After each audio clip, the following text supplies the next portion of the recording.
Salamat, Brother Jolly. Good morning, everyone! Salamat sa Ginoo kay naata para sa ato ang second service, specifically karon sa atong Sunday school time. So this is our last of the series sa atong pagtuon on faithfulness. So, shall we all stand? Turn your Bibles with me to the book of Acts. Acts chapter 20. Verses 19 to 24. Acts 20, 19 to 24. I'll be reading the first verses. Then sa last verse, verse 24, magdungan ta og kusog sa pagbasa. Okay, just follow with your eyes sa verse, starting verse 19. Okay? Okay, the Bible says, serving the Lord with all humility of mind and with many tears and temptations which befell me by the lying in wait of the Jews, and how I kept back nothing that was profitable unto you, but have shewed you and have taught you publicly and from house to house, testifying both to the Jews and also to the Greeks, repentance toward God and faith toward our Lord Jesus Christ. And now, behold, I go bound in the Spirit unto Jerusalem, not knowing the things that shall befall me there, save that the Holy Ghost witnesseth in every city, saying that bonds and afflictions abide me. Together, verse 24. But none of these things move me, neither count I my life dear unto myself, so that I might finish my course with joy, and the ministry which I have received of the Lord Jesus, to testify the gospel of the grace of God. May God bless the reading of His word. Magpray ta, Ginoo. Salamat, Lord. Makatuon kami sa last series among Sunday school time on faithfulness. Bless us as we continue, Lord. May you be glorified in our midst. In Jesus' name, amen. Please be seated. Okay, so last time in the first first 2 weeks sa atong pagtuon ini, if you remember, we talked about the faithful servants of Christ, specifically in verses 19 to 20.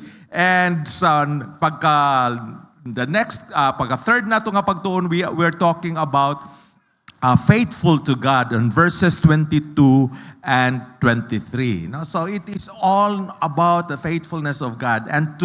And we call this our Sunday school titled as Faithful to the End. And we will focus our attention on verse 24 sa atong pagtuon karon. Na? So when we talk about to the end, what does it mean? Does that mean nga to the end, humana after paggawas nato diri sa atong pagsimba? Or does that mean to the end of sa imuhang pagpangalagad sa Ginoo? Na? So at this point, ato nga pagatunan about on faithfulness to the end and how we stand unmoved, how we run the race, and even declaring the grace of God. So for the first point, we are to talk about staying faithful to the call. So if you notice sa first phrase among verse 24, it says, but none of these things move me. If you notice in the preceding verses, it talks about trials, no? Temptations, no? Nga diin na-experience ni Paul sa iyang pagpangalagad sa Ginoo. Okay, so in this case, makita nato that we are to be reminded of to remain steadfast and to be faithful sa pagpabilin sa panawagan sa Ginoo sa atong kinabuhi, despite bisan pag na mga trials or mga afflictions sa atong kinabuhi. So our first subpoint in this point in staying faithful to the Lord, let us remain unshaken by the challenges in life. Kinsa mayo sa inyo diri nga walay mga challenges atong past few days. Ug basig karon na apa imo paganing gidala-dala. Paggawas nako diri ako naputong ato bangon. Na so something nga diin imuhang medyo naghatag kabugat sa imuhang kinabuhi, na? Something nga diin medyo kanus apa man mahuman. Oy, di ba? So mga pero sa case ni Paul, even sa mga trials niya, he was being unmoved Wala na pasabot nga, wala na siya move, wala na siya padayon sa pagpangalagad. Pero ang ihabang focus sa iyang pagpadayon sa pagpangalagad, wala na detour, no? Nga din naanay trials og mga sa iyang kinabuhi, na undang sa ako ani. Di na ko mangalagad sa Ginoo, di na ko mubasa sa impulong, no? So in this case, Paul refused to let trials and persecutions nga mohinder sa iya sa panawagan sa Ginoo kaniya, no? If you notice 1 Corinthians 15:58, if I just quote it, yun siya, be steadfast, unmovable. Okay, unmovable in the work of the Lord. Steadfast, unmovable, always abounding. So there is the word there, unmovable. Be ye unmovable in the work of the Lord. So, what does that mean? Does that mean nga diin sa pagpangalagad nato, easy makasay lang ang life, walay mga pagsulay, walay mga challenges diha, ang mga circumstances nga diin medyo makapaluya sa espirituhanong kinabuhi? I don't think so. But even then, sa kang Paul lang, nga diin being unmovable, whatever is the circumstance, kadiin he is abounding in the Lord's work. Kaya nga naman, if you notice ang psalmista, Psalm 62:6, nag-declare siya about sa atong Ginoo. Unsay may ang gingon niya? He only is my rock and my salvation. I shall not be moved. No? So, ingon siya niya, siya rang akong rock, batong bantilis, si Jesus. May kag-rock, something that you can lean on, something that you can trust, something adiin sa panahon sa mga pagsulay, na kay masandigan, na kay makuptan. He is our rock and our salvation. So, knowing nga din ay mga pagsulay, na mga unos, mga bagyo sa kinabuhi, but we have someone to lean on, someone that whom we can trust. So in this case, don't let challenges shake our faith. Diba? Medyo, saya ito pagtuo, marag mo waver na dahil ba? No? So don't let these challenges shake our faith or even our commitment sa panawagan sa Ginoo sa atong kinabuhi. No? So we need to trust Him. After all, ang strength nato sa Ginoo, mas dako siyang strength. No? So trust in God's strength. Philippians 4:13, I can do all things through Christ who strengthens me. Trust in God's strength and His ability to sustain us in the midst of trials. Hello? Hi! Hello? Napamudihas likod? Oh, so ato nga makita diri nga diin gikinahanglan nato ang pagpadayon sa pagsalig sa Ginoo. Okay, to be unshaken by the challenges. Now, second is to have this kind of perspective. Ay, may gani kay wala pag-post, pag-show. Now, imagine ko no, nga ako gikuptan diri nga papel. Imagine na lang ha, let your imaginations go wild. Sige. Nako ginutan papel. Nya saan ang papel nga limpyo nga puti sa ibang paper kay laman tagban paper no. Puti. Gibutangan na ako og dot sa tunga. Color itom, no? Pentel pen nga itom.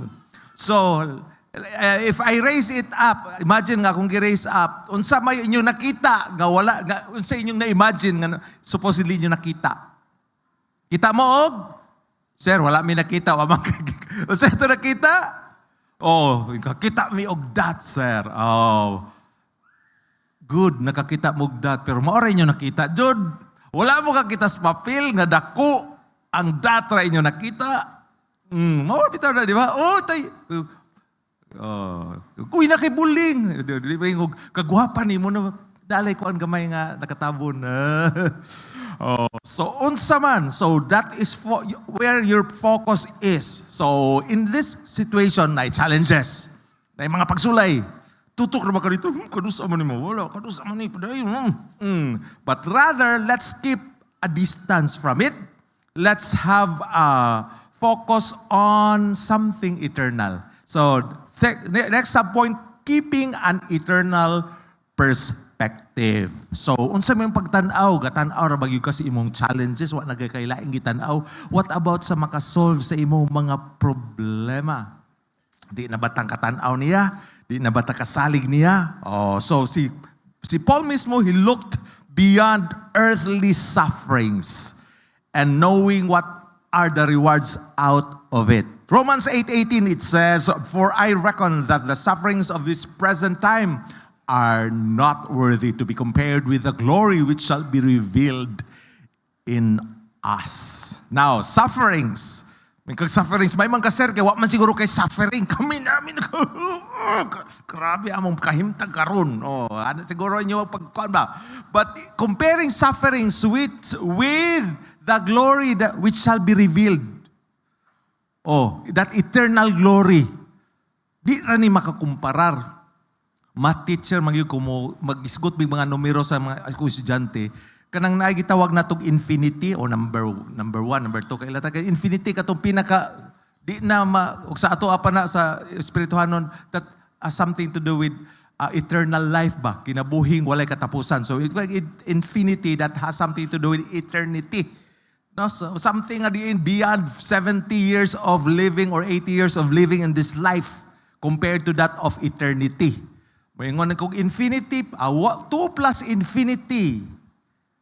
Mawala ang 2 tungkol sa kadako sa infinity. It is equal to infinity. Infinity divided by 2. Tunga sa infinity, infinity gihapon kay di makompare ang infinity sa gagmay nga numero.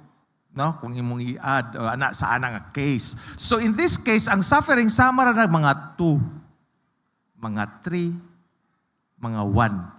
Kani atong glory that which shall be revealed in us mao ni infinity. So i-compare nimo ang glory which shall be revealed. Oh, shall be revealed, wa pa na reveal pero shall be revealed. Compare that with your suffering. Makaingon jud tad pagabot nato sa langit. As ka gamaya man dito sa akong suffering no tan-aw na atong kahimtang karon no naatas sa langit, no? Nga wala na paghilak. No? Wala na kasukit, di ba? Oh, so yung compare mo ang infinity or that glory which shall be revealed with that our suffering. Then mudako gyud na suffering ko imo nang tutuko ka lugayo. Labi nag imong duulon, no? Tutukan. Someone said, wala ko sa iyang praise ngayon siya, when in doubt, zoom out. Tayo tan-awa ng problemang dako. Kaya napay mas dakuan na nga solusyon. Amen? The case of Moses, unsa may iyahang gitan-aw? No, we know that Moses was the prince of Egypt. He grew as some sort of para siyang anak na sa Pharaoh sa Egypto, so to speak. Pero unsa may ingon sa verse 11 of verse 26 of Hebrews 11. Unsa ingon diha? Esteeming the reproach of Christ greater riches. Unsa yang gi-compare? Greater riches than the treasures in Egypt. So ang iyan dito sa Egypt niya ang iyang pagkabuhong sa iyang being raised as a prince of Egypt. Buhong siya pero he preferred rather those reproaches of Christ's greater riches. So greater riches to arbay suffering nga gikuan ni Jesus. So makita nato nga diin si Moses valued eternal reward above earthly treasures. Mo ganingon siya, choosing rather to suffer affliction with the people of God than to enjoy the pleasure of sin for a season. Wala ra bay sala nga dili makalingaw, no? But rather ang choosing rather to suffer affliction with God's people than to enjoy the pleasure of sin for a season. So looking for that something beyond these sufferings, and that is on eternal rewards. So why not focus on the eternal significance of our faithfulness sa Ginoo? Sir, walay nakakita sa akong pagpanarbaho diri akong faithfulness sa Ginoo. Walay nakakita ang tao siguro, pero ang Ginoo nga imong gilagara nakakita. Amen. Hello? Oh, so asa man ka nangalagad sa Ginoo tao? Di ba? Oh, sabi ko nakita ini, di ba? So manguana ta tungod sa kay what na nakitaan. So let's remind ourselves that even sa mga trials or present difficulties, mga temporary na naimbutang. No? Temporary na. Nakikita na ba mo bagyo nga? Wala milabay? Sa panahon sa sindong, labi na tumingog. Wala, labay na sa paggawas na sa sindong ba? Ako man ito daot sa ato na istorya nga, kung si sindong, mubalik ra ba kay mga regards? Mubalik sa kay mga asa ka diya, bahalag di ka mga regards. Humana kang sindunga ka. Di na ka doon na name nga sindong nga moabot dire. Kaya di na nagamiton nga ngalan.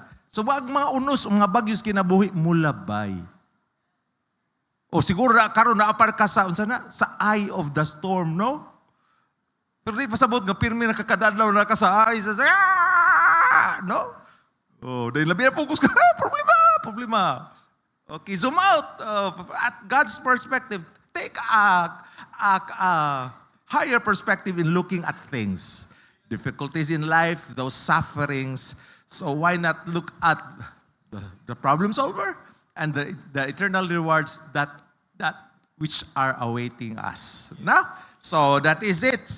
That's why we need to stay faithful to His call, unmoved sa mga pagsulay sa kinabuhi. And second, faithful to the race set before us. As I have mentioned last time, atong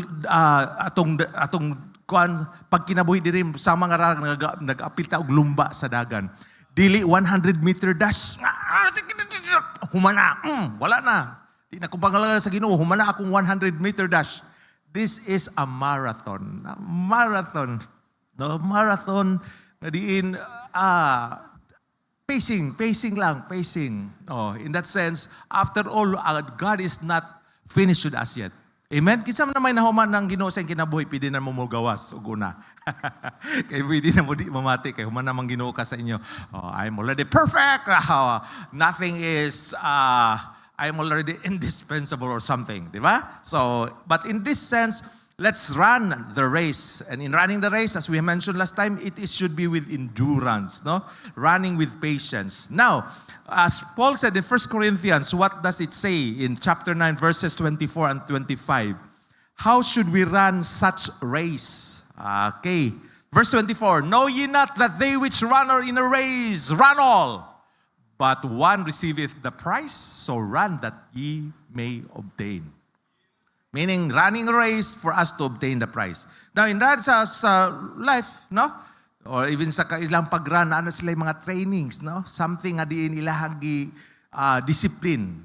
Sa ato po din, discipline in doing not those things that are not to do the things that are not pleasing to God. So, hinaana po unta sa atong in running in our Christian race or sa atong life, no? So in this sense makita nato ngayon siya nga isa rin makadawat ka prize, di ba? Katurag yung first usually or first, second, third. Pero sa ato that is not on kinsay nakauna but how we finish it. Amen? O di ba makadawat ang prize when we finish. Dili mo sabot naulahi man ka.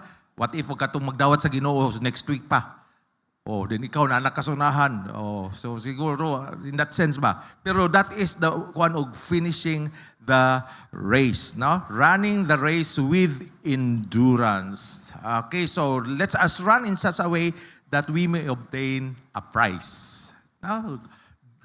Lumba sa dagan diha sa atong pagkinabuhi nga Kristohanon. So why not first pursue our sa pag-serve na to sa Ginoo with discipline and purpose? As one running to win the prize. No? So, kinahanglang disiplina. Bida ko say, may disiplina na mga effect. No? Ang uban, madamay pa.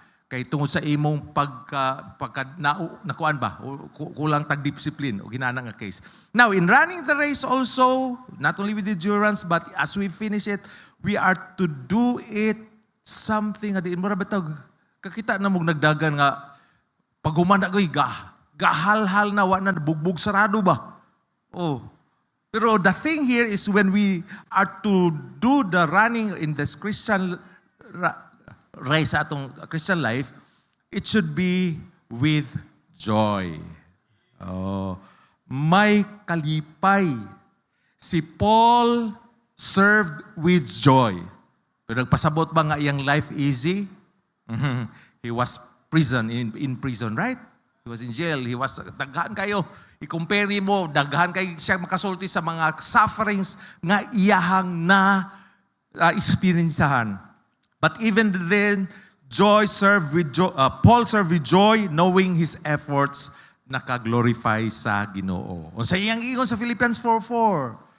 Rejoice in the Lord always, and again I'll say, be sad. Pagmuro. Pagmukmuk. But he says, and again I say, rejoice. Now, sir, naku naka-problema, maka-rejoice ko, ana. Well, happiness depends on happenings. No? Nalipay ka the blessing, yay, promoted, woo! Diba? Pero what if na kayo mga challenges in life? That's the time that you can have joy, because joy depends on Jesus. No? Your trust in God. No? Even the sense of stormy days or stormy time, nga diin na, you still have peace. Mga nanguban nyo, gano'n wala mamang ka nag-goal nga. Di mo patay ka-goal nga nagsalig na tas Ginoo. Ikaw lang ka-goal diha gusto ka, ay lang kung apila. Kaya ka-goal or pag-worry, wala na ba'y makakontribute para sa solusyon? Amen?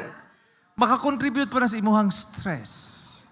Di ba? Although naagi na, pero ang ato lang how we face it. So, rejoice, and again I say, rejoice. Okay, Nehemiah 8:10. Mo ni kon sa declare ni aning a verse in the last phrase it says, "For the joy of the Lord is your strength." Wow, di ka ana nya kanus aman na-joy ang of the Lord. Nga imong strength. Mura bag sa ato ang mga parents no, wata nalipay sa ato mga anak murag kulang kay tag support no. Hello mga ginikanan no. So maning anak ka magpabadlo pahugason lang plato haska daghang muro daghang istorya may lang istorya wa ra ba nang hugas may tag di ba murag mawala imong joy murag imo pong support murag makulangan gamay ba no. So but the joy of the Lord is our strength, and let that joy of the Lord which being our strength will be reflected to others as we rejoice in the Lord. So let's find joy in serving God. Nag-alagad pa pero nagmuro ka sayang pod oy. Sa ila pa nag-offering pa pagkapinan pagbagot-bot usan man ta to ka sakong gold sama di ba pagkapinan pag mga kuan di ba so yeah, Lord salamat kay na ako ma-offer no. Tithes. Di ba 10% gahatag kag ibutan ta 1,000. Di na kay pila. 100 ra. To kay 10,000. Di ba? Di ba? Basic. So that is to be with joy. So rejoice in the privilege for being a part of God's work. Say ma-focus mga data kakapoy ba ni? Di ba no? Pero what a privilege. Then makita pag mo ang pagpangliw sa Ginoo as you go along the difficulties in life. Then naabitaw siya gaalalay. Then ma-sense nimo ba? Da ako diri pero now the Lord will not let those trials nga iyang kwaon sa atong kinabuhi. But He wanted us to go through life's trials and learn from it as we trust as we trust in Him and rejoice in the Lord always. With that, we can finish strong, no? Sa atong pagpangalaga sa Ginoo, running the race, let us finish it strong. Nakauman ko pero ka. Tumig. Kakita mo na magawa nga, haska, finish strong. Di ba? Of course, iba ta mga runners, no? Dagan ta ko so na.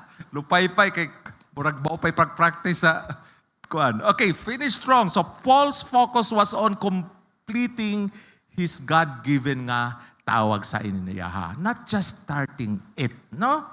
Because God who began a good work in us, He is faithful to complete it. No, He's faithful to complete it until the day of our Lord Jesus Christ. No? So kasagaran mo ko sa kinabuhin sa mga tumahan, mas maayo lang musugod, no? Like for instance, sa mga Bible students lang daan. Di ba? Pilay magsugod. Daghan, labi na guys. Eskwela ka tala, eskwela ta, bibo. No, bibo kayo. Sa man, dili man bibong kinupyahay, bibo lang kadaghan. Pag-graduation, pila na bilin. Oh, kamo na lay kuan. Oh. Even sa secular life, daghang musugod, daghang first year. Pag-graduate na, pila na lang. It's not how we start it, how started life or sa atong pag-serve sa Ginoo, but it is on how we finished it, no? So finishing strong, no? So Revelations 2:10, as this was addressed to one of the 7 churches, it says, "Be thou faithful unto death, and I will give thee a crown of life." Wow! So na ay reward, no? So that's why we need to finish strong. So why not strive to finish sa mga panawagan sa Ginoo, unsa man gani na nga naa ka, and remain faithful to the end. Diba? So, yes sir, sayo na nimo. Pero, well, of course, we have some unsay dealing sa atos Ginoo sa atong tagsa-tagsa ka kinabuhi. Mama ka, papa ka, anak ka, estudyante ka, or what. Pero let it be nga as we go on serving Him, let us continue. Basig ang uban ba? Wala na dirito, anas laing lugar. Wala na po simba. No? Wag yun nag-design nga, pag-add ko aning lugar, mangita, gikog church, nga diin, dito ko mag-grow. Mingo, kahit salamat ko gawas na ko, nakatrabaho na ko gawas diri sa PBBC. I can do my own thing. No? Wala na, marag, ay, Kristiyano na ito. Naibala nga Kristiyano. Ay, Christian, di ka, kaya pag-uli din nakita nga misimba. Dito sa bahoan, gyud. Manginana pa, no? Well, real life scenarios, no? So let us encourage others even to persevere sa ato nga sa pagpangalaga nato sa Ginoo. Amen? Last but not the least, now faithful to the race set before us, then faithful to God's mission. No, unsa may mission sa Ginoo? Declaring the gospel of our Lord Jesus Christ. That's why we have these foreign missionaries to foreign lands, because we supported them. Our church supported them, and we are on it, no? Through our faith promise offering, doing mission even in that regard. Now, so that's why the first subpoint here is proclaiming the gospel. It was Paul's mission to share the message of salvation. Di ba? Anong nakadawa taog salvation? Anong nakabaton taog faith? It comes from hearing and hearing of the word of the Lord. Because someone shared that to us, we have that faith through hearing God's word, through His word. After all, unsa tang paagi ganin na luwas, mga faithful, we are saved by grace through faith. Ephesians 2:8-9, for by grace ye are saved through faith, and that not of yourselves. It is God's gift, not of works, so that no one should boast. Although libre siya, pero the price is very high, right? It was bought, paid for by the blood of our Lord Jesus Christ. Pero gihatag sa ato libre. So in response, unsa man ta, libre naman ko, luwas na ko, libre na ko magpakasala. Sa kawa ka kiyapi. Naluwas ka para lang magpakasala ug padayon. No? So let's proclaim the gospels. Support missions, even sa sharing to others through soul winning and giving of tracts. No? Are you ashamed of the gospel of Christ? For Paul, he was not. For he said, "For I am not ashamed of the gospel of Christ. For it is the power of God unto salvation. Every man one that believeth, to the Jew first and also to the Greeks." After all, this is part of God's great commission, no? Proclaiming the gospel, even teaching and baptizing all nations. So proclaiming the gospel of grace, then last but not the least, living as a true witness. Sir, di ko maka-share, maka-soul win, busy kayo ko.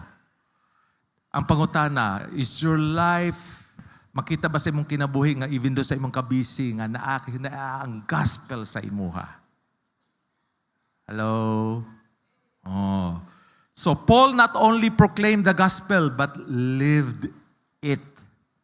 as a testimony of God's grace. Kinabuhi si Pablo, dili lang kay kasangyaw, di ba? Mo ganito sa ingon siya sa Galatians 2:20, yun sa ingon niya, si Paul, I am crucified with Christ, nevertheless I live. Yet not I, but Christ liveth in me. And the life which I now live in the flesh, how should you live it? I live by law. I live by striving to good works. No, I live by the faith of the Son of God. After all, He is the one who loved me and sacrificed Himself for you and me. Amen? Oh, so that's why let's live by the faith of the Son of God. So how that is living a life as a witness of God's grace sa atong kinabuhi. No? As a living epistle. Ano ba? Di sila kabasa sa pulong sa Ginoo siguro, no? Pero hopefully nga makabasa siya sa imong kinabuhi. Mabasa ang pulong, ang kaluwasan, that life, no? Sa imong kinabuhi, sa imong faith. So, Philippians 1:27, ingon si Paul diha, let your conversation be as it becometh the gospel of Christ. What do you mean by conversation? It means manner of life. Ang imong pagkinabuhi. Dili lang kay musulti ko, ayalag sunda akong gisulti, ayaw lang akong buhat. No? But this is living a life pleasing to God. No? So conversation, manner of life. Let your manner of life be as becometh the gospel of Christ. Kuan ba? Living epistle. Kani, written epistle, o susulat. Pero kita nga naglakaw des kalibutan, mga suga man ta. No? So that's why we are living epistles. Let our manner of life, our pagkinabuhi be becometh as it becometh the gospel of Christ. So to end, so hinaot pa nga we can reflect our lives. So let your life reflect God's grace atong ginagawa. After all, it is all by God's grace. Atong pagkalawas, all by God's grace. Sa atong pagpangalaga sa inyo, pinaagi ra ginas grasya sa Ginoo nga nagpadayon ta. Amen? O kinsa may banggitang tao diri nga nakapadayon siya tungod sa iyang kaugalingon nga kusog. Di ba? So we can do all things through Christ who strengthens us. So in living a life reflecting God's grace so that others may see Christ in you or in me, which is the hope of glory. So let's strive to live a life in such a way that our testimony, ang atong pagkinabuhi, makadani sa uban ngadto kang Kristo. Not just sharing verbally or orally or giving thanks, but also living a life that is pleasing to the Lord, na makita ang si Kristo sa atong kinabuhi. That is not easy, but it is with God nothing shall be impossible. So hopefully it is a challenge for us to faithful even in our service, in our walk with God, even to the end of our respective lives. Let's pray. Heavenly Father, thank you Lord sa among pagtuon karon ug sa imong pagpadayon nga tudlo ka namo sa imong pulong. Help us Lord to be faithful even to the end. We commit to you the rest of this time in Jesus' name. Amen.